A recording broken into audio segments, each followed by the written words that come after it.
Assalamualaikum warahmatullahi wabarakatuh. Waalaikumsalam warahmatullahi wabarakatuh. Innal hamdalillah nahmaduhu wa nasta'inuhu wa nastaghfiruh wa na'udzu billahi min shururi anfusina wa min sayyiati a'malina. May yahdihillahu fala mudilla lahu wa may yudlil fala hadiya lahu. Wa nusalli wa nusallimu ala rasulil karim wa ala alihi wa sahbihi wa man ihtada bi hadihi ila yaumiddin. Amma ba'du. Kalau saya memulai khutbah seperti ini, ada yang nyeletuk, ternyata Salafi. Kenapa ada ungkapan-ungkapan begitu? Itu kan khutbahnya Rasul. Jadi saya biasakan memulai dari hak Allah, innal hamdalillah, kemudian hak Rasul, wa nusalli wa nusallim ala rasulihil karim.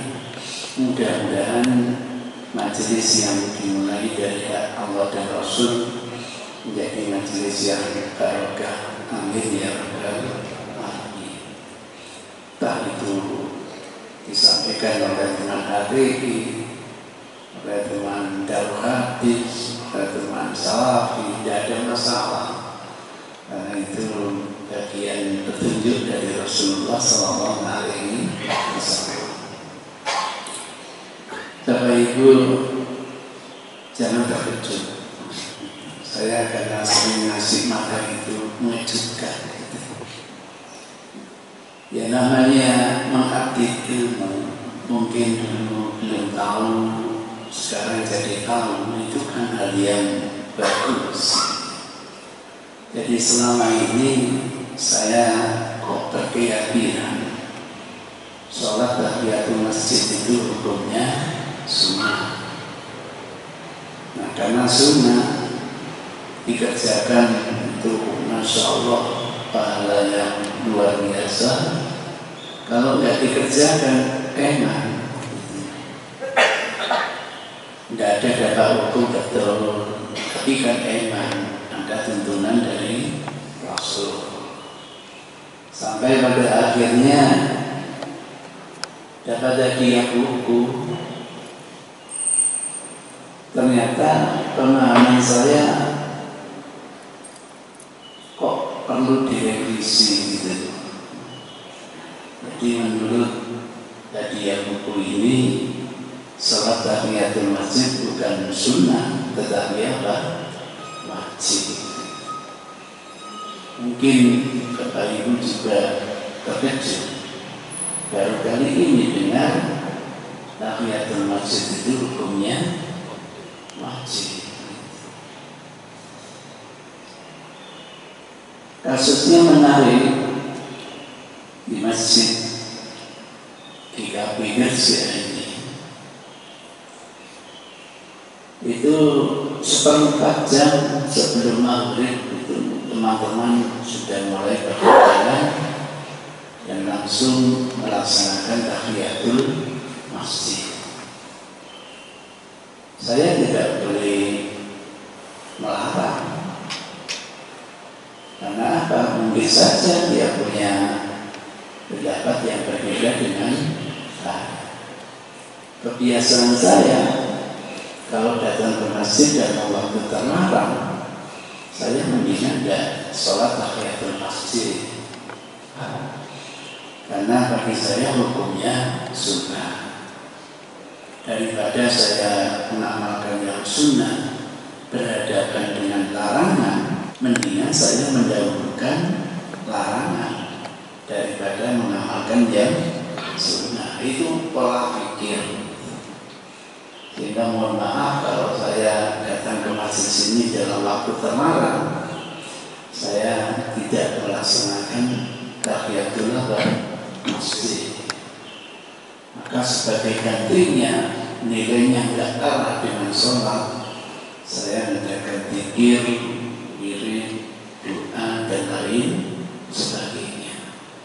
Orang yang menunggu sholat itu nilainya sama dengan dalam sholat.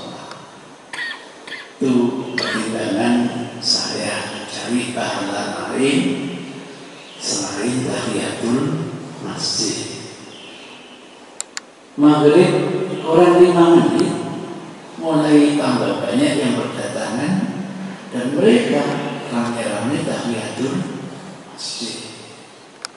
Bahkan yang menarik, adzan dikumandangkan, adzan maghrib dikumandangkan, berdatangan jamaah yang langsung tahiyatul masjid. Bayangan saya, kenapa tidak dilakukan adzan dulu ya? Gitu. Kan menjawab adzan itu pahalanya luar biasa. Itu pikiran saya waktu. Sekali lagi, tidak boleh saya menepis orang lain. Kalau saya ada adzan dikumandangkan, saya akan diri dulu menjawab suara apa? Menjawab suara adzan itu pahalanya luar biasa. Nah, setelah selesai paling adzan itu ada 3 menit tak? Tidak ada berapa. Baru mungkin melaksanakan tahiyatul masjid. Dapat 2 pahala. Yang lebih terkejut lagi apa? Ketika qomat dikumandangkan, teman yang baru datang ini tidak tahiyatul masjid, langsung di sof pertama. Masya Allah, itulah Indonesia.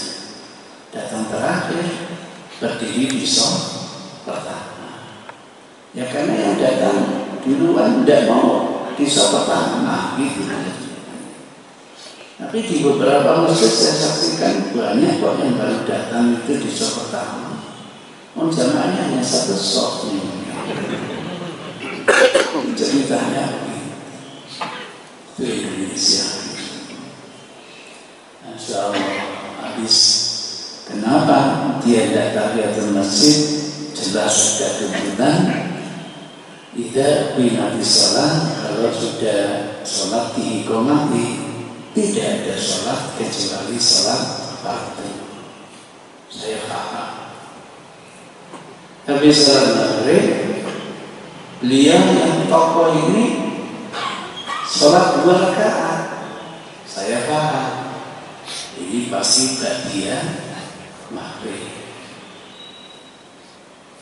Setelah itu sholat lagi 2 rakaat. Mulai bingung. Ini teman ini sholat apa ya? Penasaran, tanya. Kok tadi saya amati sholat semuanya 2 kali? Boleh tidak? Tanya gitu. Boleh. Daripada salah paham. Jawabannya menarik. Benar. Yang pertama tadi ba'diyah maghrib. Yang kedua mengqadha tahiyatul masjid. Saya tanya, kenapa diqadha?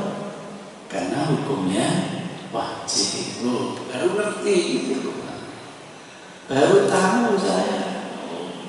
Kalau gitu, teman-teman yang datang tadi sholat itu punya mindset bahwa waktu terlarang itu tidak boleh kalau sunnah biasa. Tapi kalau tahiyatul masjid hukumnya wajib, tidak berlaku. Begitu.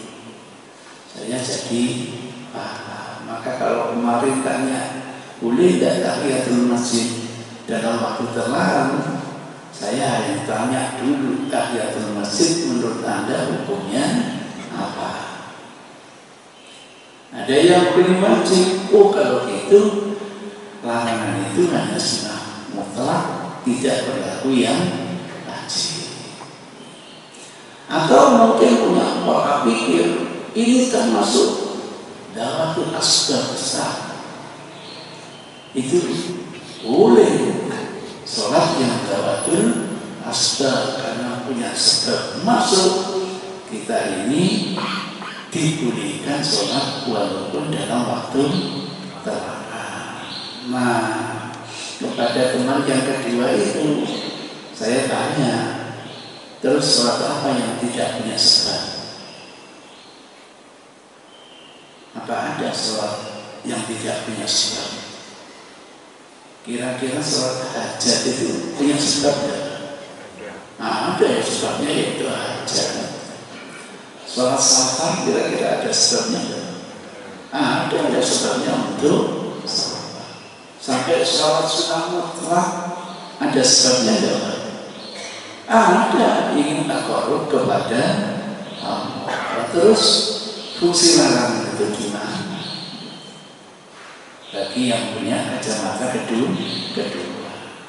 Tapi bagi kacamata yang wajib, angkat tangan. Saya yakin lebih baik menjalani kewajiban walaupun harus katakanlah untuk waktu yang terlama. Setelah itu dapat hadiah buku itu enaknya, karena saya masih lolo kayak kopok gitu. Kan kelihatan orang bingung gitu. Dikasih hadiah, suruh baca sendiri.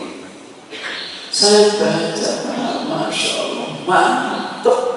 Baru kali ini saya dapat ilmu.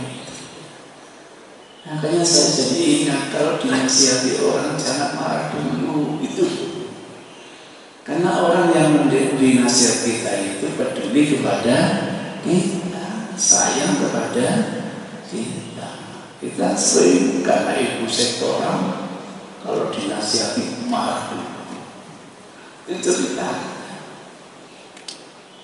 Dalil yang pertama, Rasul itu sudah memberi nasihat kepada kita, perintah jangan duduk sebelum Anda sholat. Sholat apa? Tahiyatul masjid.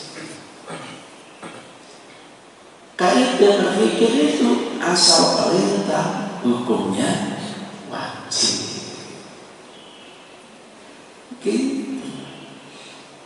Bukan hanya sekali, mudawana berkali-kali Rasul mengingatkan.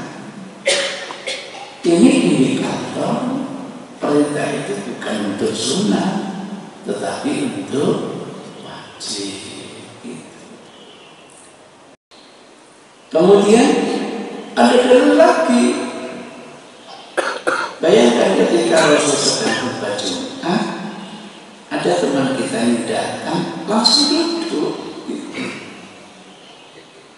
Ditanya oleh Rasul, Anda sudah tahiyatul masjid? Belum. Berdiri dulu. Laksanakan tahiyatul masjid. Padahal mendengar khutbah Jumat itu hukumnya wajib. Nah, yang wajib itu disuruh meninggalkan. Gak mungkin lah menuju yang sunnah banyak. Pasti menuju yang wajib. Mantap sekali. Nah, biasanya mohon maaf, orang-orang yang memalingkan asal perintah wajib menjadi sunnah itu gara-gara ada sebuah hadis seseorang Badui Arabi tanya kepada Rasul, kewajiban sholat sehari semalam ada berapa ya Rasul? Hanya ada 5. Apa ada yang lain ya Rasul? Tidak ada, kecuali kalau kamu memang sholat sunnah. Ini yang sering dianggap asal perintah wajib dipalingkan menjadi sunnah. Nah, terkait dengan hadis itu ulasannya Masya Allah, mohon maaf, ini adalah mabadi Islam. Orang yang awal masuk Islam, orang yang mu'alaf, itu jangan dibebani banyak. 5 saja terlebih dahulu. Nanti kalau sudah imannya kuat, ditingkatkan kewajiban-kewajiban yang lain.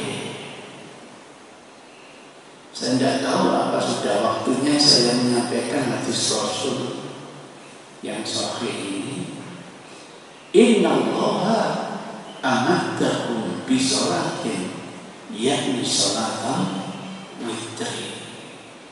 Ini mohon maaf bagi yang imannya sudah kuat.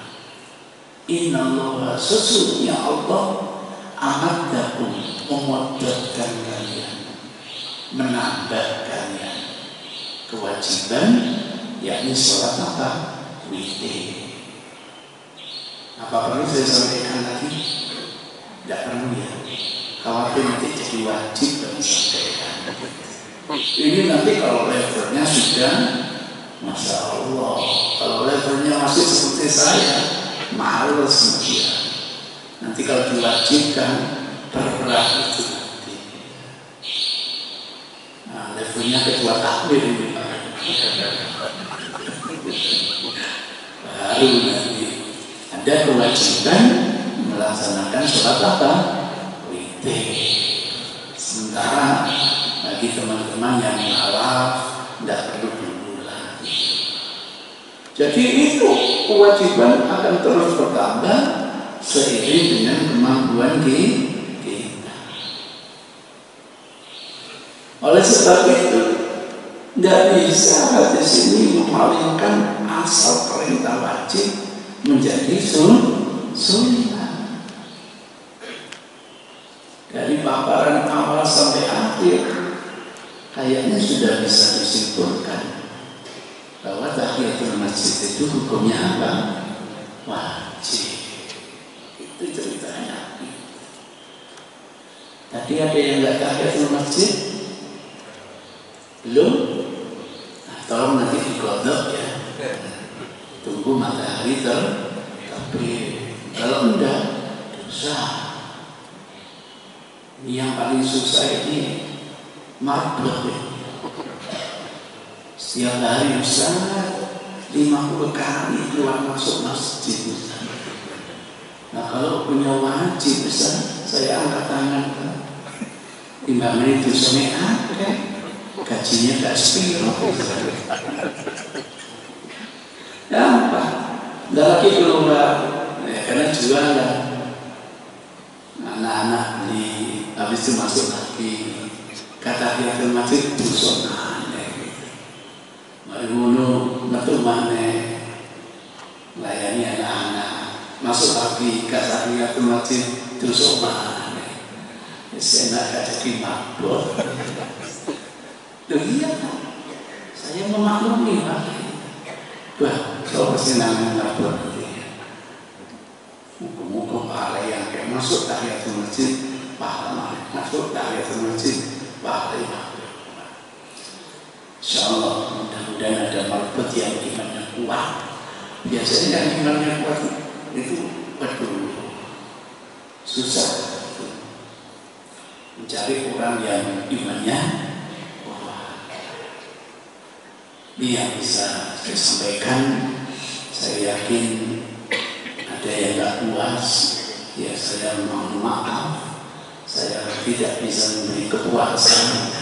Kalau kita keluar wudu, apakah kembali juga masjid tahiyatul masjid? Atau tadi ada keperluan ngambil buku di parkir sepeda motor, kalau kembali apa tahiyatul masjid? Mohon penjelasan batasannya. Ya masih enak, aja logo dari koma. Dan kata Rasul, kalau masuk masjid jangan dulu sampai tahiyatul masjid. Tuh kontak mengkari, metu. Dulu kontak itu gimana? Ya tahiyatul masjid lagi. Itu paling enak itu. Atau berdiri terus sambil ngenteni koma. Kan nggak boleh lugu. Itu enaknya itu. Makanya coba mentah. Perintah Rasul itu jatuhnya sunnah, tetapi apabila diiringi dengan ancaman maka itu menjadi wajib. Kaidah ini apakah benar Ustaz? Terima kasih. Jadi tidak semua perintah itu mesti wajib, kecuali kalau ada sanksi. wajib. Sekarang saya tanya, sanksinya apa orang kalau tidak tahiyatul masjid? Menurut Rasul, ada enggak penjelasan ancaman Rasul bagi yang tidak tahiyatul masjid? Tidak memberikan hak masjid. Lah iya, tidak memberikan hak masjid itu ancamannya apa? Dari hadis Pak, nggak boleh dari pemikiran. Begitu Pak. Sholat wajib karena perintah, betul. Ancamannya kafir kalau tidak sholat, jelas. Zakat wajib, kenapa? Kalau tidak diperangi oleh Rasul. Ada sanksinya Pak. Sekarang sanksi hukumnya apa? Kalau orang tidak tahiyatul masjid, sama-sama menggunakan kaidah, karena tidak ada sanksi, maka tidak berani menghukumi wajib. Kalau gitu, tahiyatul masjid bisa wajib, bisa sunnah. Begitu. Mana yang benar Pak?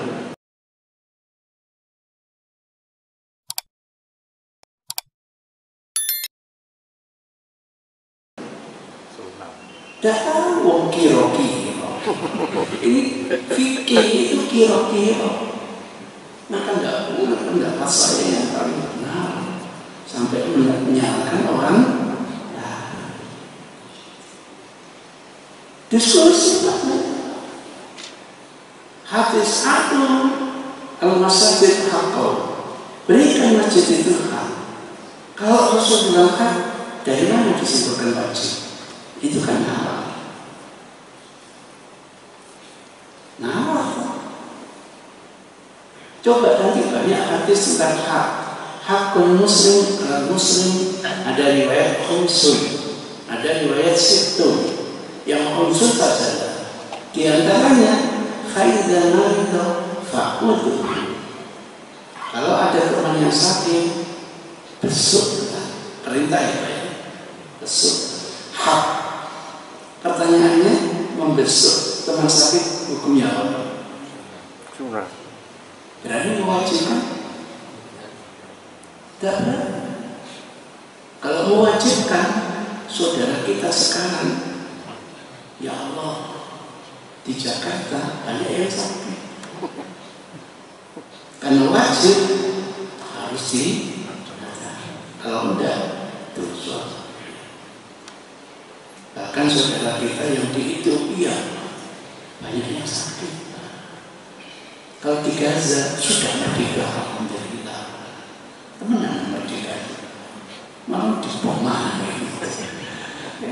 Jauh di saatnya begitu. Jadi kata-kata hak tidak otomatis hukumnya apa? Kelanjutan hadis itu, atu al-masajid haqqo wa atu al-Qur'ana haqqo. Di antara Al-Quran, kalau baca sujud ayat sajadah diperintahkan sujud, namanya sujud tilawah. Pertanyaannya, sujud tilawah hukumnya apa? Siapa yang berani mewajibkan? Nah, kalau yang kedua hukumnya sunnah, kenapa yang pertama jadi hukum wajib? Aneh tuh.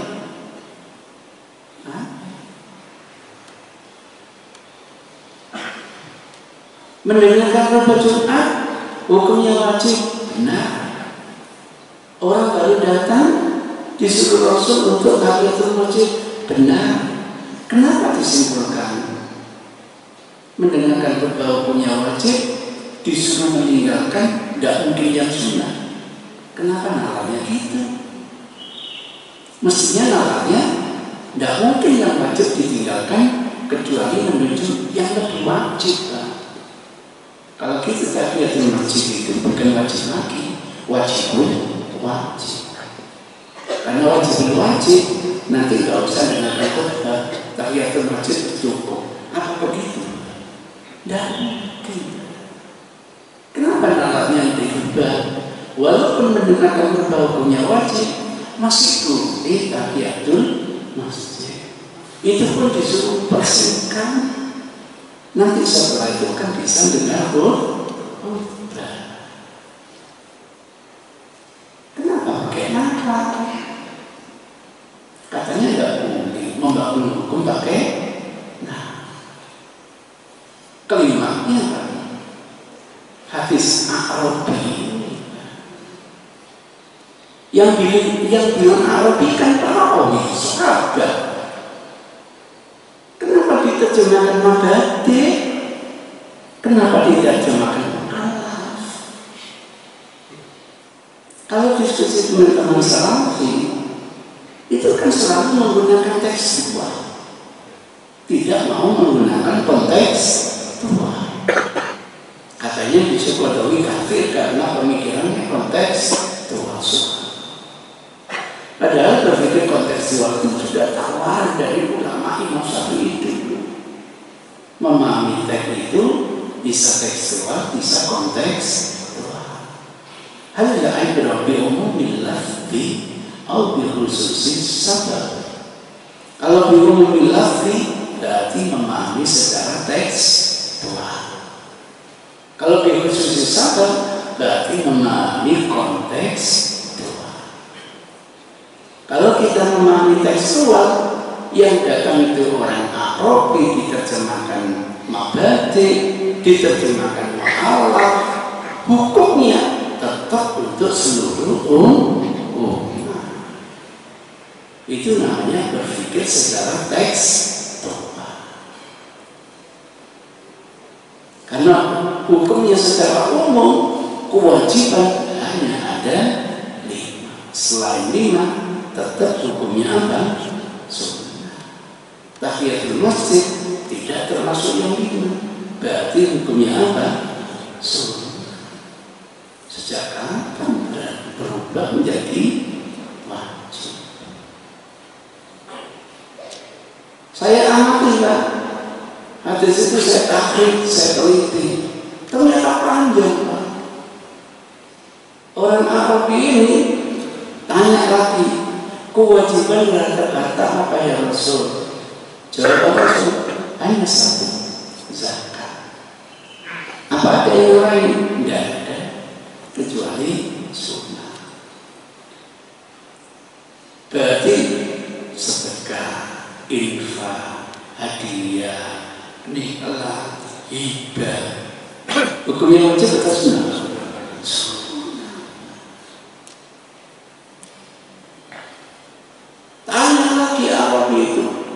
Kewajiban saya terhadap puasa apa ya Rasul? Hanya 1. Apa itu? Puasa Ramadan. Kenapa hadis ini tidak diungkap seluruhnya? Hanya diambil sepotong saja. Apa ada puasa yang lain? Tidak ada, kecuali kalau Anda puasa sunnah. Habis itu muncul perintah puasa macam-macam. Ada puasa bid, puasa mutin, ketika Anda sedang bernama. Ada puasa Arafah lagi di akhir hayat Rasulullah. Apakah wajib? Tidak.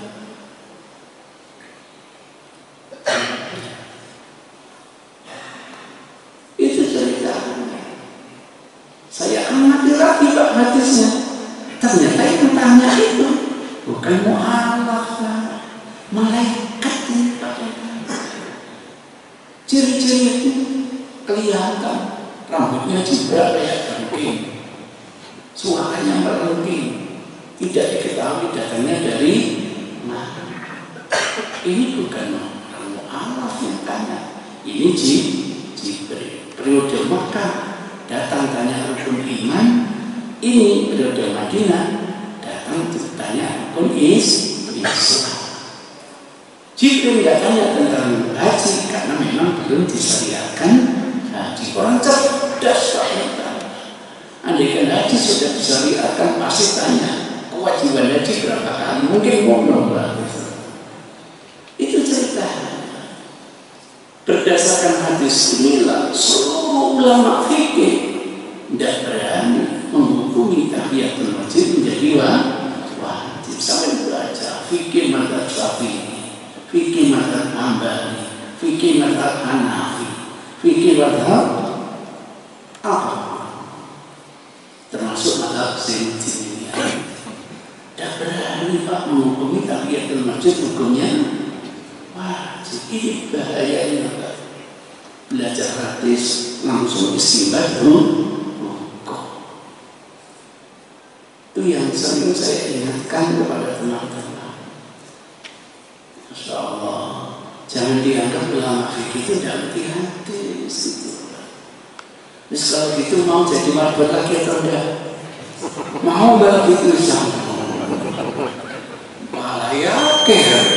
Bayangkan bersih masjid setelah bersih tidak ada orang dijadikan tempat sholat. Ya Allah, bukan hanya sampai yang datang sini sholat dapat pahala, yang bersih juga kecepatan dapat pahala. Apalagi marbot ini mau ada, waduh tambah pahalanya di PKB. Menunggu bisa bagus soalnya. Cita-cita saya itu jadi marbot gitu. Wis balai tak kuabe wis konco-konco gak sempat adzan ini. Bayangkan suara adzan itu siapapun yang dengar akan mendoakan kita, baik di laut maupun yang di darat. Ya Allah, mana yang pakai speaker tambah waduh singgung. Masya Allah, itu kira-kira begitu. Maka ketika kita dikasih orang harus terima kasih. Permasalahan diterima atau tidak terserah, nanti didiskusikan. Kalau sampai tahu sekarang sunnah berani sampai melanggar larangan begitu, iya begitu. Saya lebih baik dari pahala yang lain daripada mengamalkan yang sunnah berhadapan dengan larangan. Begitu pola pikir saya. Itu ceritanya. Kenapa saya tidak menyalahkan orang? Karena saya yakin orang yang lain mengerjakan sudah punya ijtihad. Walaupun ijtihadnya keliru, kita doakan tetap dapat satu. Kita hanya menginginkan tolong hasil ijtihad Anda jangan merasa yang paling benar, apalagi sampai menyalahkan orang lain. Dan terbukti justru Anda yang keliru, bukan kami yang keliru. Dengan diskusi enak, tanpa diskusi selalu kita merasa kita yang paling benar. Demikian kurang lebih, maaf. Bila hidayah taufik. Assalamualaikum warahmatullahi wabarakatuh. Waalaikumsalam warahmatullahi